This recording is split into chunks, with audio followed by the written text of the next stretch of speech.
انہوں نے لکھا ہے کہ ڈاکٹر صاحب آپ کے نزدیک کشمیر کی جد و جہد جہاد حریت ہے، لشکر طیبہ اس کو جہاد فی سبیل اللہ کہتی ہے یا ہے؟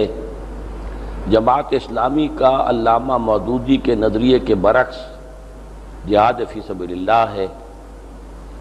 قاضی حسین احمد حزب المجاہدین کے صلح کی بات چیت کے سبب ان سے الگ ہو گئے ہیں۔ عام مسلمان کیا کرے، کیا جانے؟ دیکھیے یہ بڑی لمبی بحث اور سیاسی بحث ہے اس وقت۔ دیکھیے جو بھی شخص کسی کام میں حصہ لے رہا ہوتا ہے اصل اس کا معاملہ نیت کا ہوتا ہے۔ کوئی شخص اگر حضور کے ساتھ جہاد فی سبیل اللہ میں شریک ہوتا تھا لیکن اس کی نیت خالص نہیں ہوتی تھی، اگر مال غنیمت کے لیے وہ جا رہا ہے تو پھر اس کا جہاد فی سبیل اللہ نہیں تھا۔ اگر وہ اپنی بہادری کا دکھانے کو جا رہا ہے تو وہ جہاد فی سبیل اللہ نہیں ہے۔ تو ایک تو معاملہ یہ ہے کہ وہ ہر فرد کی نیت پر ہے۔ بحیثیت مجموعی ہم اکثریت کے حساب سے حکم لگاتے ہیں، تو اکثریت کے حوالے سے یہ جہاد حریت ہے، آزادی حاصل کرنا چاہتے ہیں، ہندوستان سے علیحدہ ہونا چاہتے ہیں۔ اس حوالے سے میری رائے یہی ہے جہاد حریت ہے۔ پاکستان کا اس میں حصہ لینا سرکاری سطح پر تو غلط ہے، جو مولانا مودودی کی رائے تھی وہی میری رائے ہے۔ یا تو پاکستان الٹیمیٹم دے، جنگ کا اعلان کرے، جنگ کرے، نتیجہ اللہ کے ہاتھ ہے۔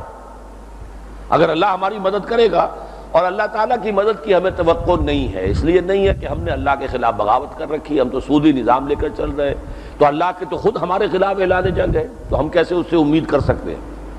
لہذا ہم جرات ہی نہیں کر سکتے کہ اعلان جنگ کریں۔ اب عام آدمی جو یہاں سے جاتے ہیں اپنے طور پر جاتے ہیں تو ان کا معاملہ وہ ذاتی ہے، وہ جا سکتے ہیں، لیکن اگر حکومت کر رہی ہے تو وہ غلط کام کر رہی ہے۔ عذرو دین کہ اوپر سے صلح بھی ہے اور سفارت خانے بھی ہیں اور سب کچھ ہے، اور کہہ بھی رہے ہیں کہ ہمارا کوئی حصہ نہیں ہے، ہم تو صرف مورل سپورٹ دے رہے ہیں۔ اگر ایسا ہے تو ٹھیک ہے، نہیں ہے تو غلط، بس میں اتنا ہی کہہ سکتا ہوں۔ باقی یہ کہ حزب المجاہدین نے اگر یہ کام کیا ہے تو یہ ان کی اپنی حکمت عملی ہے۔ کسی وقت واقعتاً کسی جد و جہد کے اندر صلح جو ہے وہ بھی ایک وقتی مصلحت کے تحت کرنی پڑتی ہے۔ حضور نے صلح کی، صلح حدیبیہ، اور دم کر کی، اور مسلمانوں کا خون جو ہے اس وقت کھول رہا تھا، حضرت عمر سے ضبط بھی نہیں ہو سکا، وہ آئے بھی، کیا ہم حق پر نہیں ہیں؟ حضور نے فرمایا بالکل ہم حق پر ہیں، پھر ہم دم کر صلح کیوں کر رہے ہیں؟ کہ اگر ہمارا کوئی آدمی آئے گا وہاں سے بھاگ کر تو ہم واپس کرنے پر مجبور ہوں گے، اور کوئی یہاں سے آدمی بھاگ کے وہاں گیا تو وہ واپس نہیں کریں گے، تو ان ایکول ہو گیا۔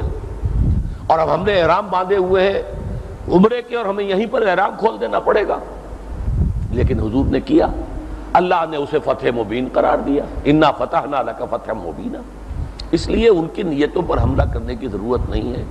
مجھے قاضی صاحب سے اتفاق نہیں ہے، بلکہ مجھے بھارت پر ایک اتمام حجت کرنے کے لیے کہ وہ کہتا ہے کہ اگر جنگ بندی دہشت گردی ختم ہو جائے تو ہم بات کرنے کو تیار ہیں، تو انہوں نے اگر انہیں اس کے اوپر حجت قائم کرنے کے لیے یہ کام کیا ہے، اور آج محسوس ہو رہا ہے کہ شاید نہیں ہو سکے گا، اس لیے کہ بھارت مکر رہا ہے جو اس کی عادت تھی پرانی۔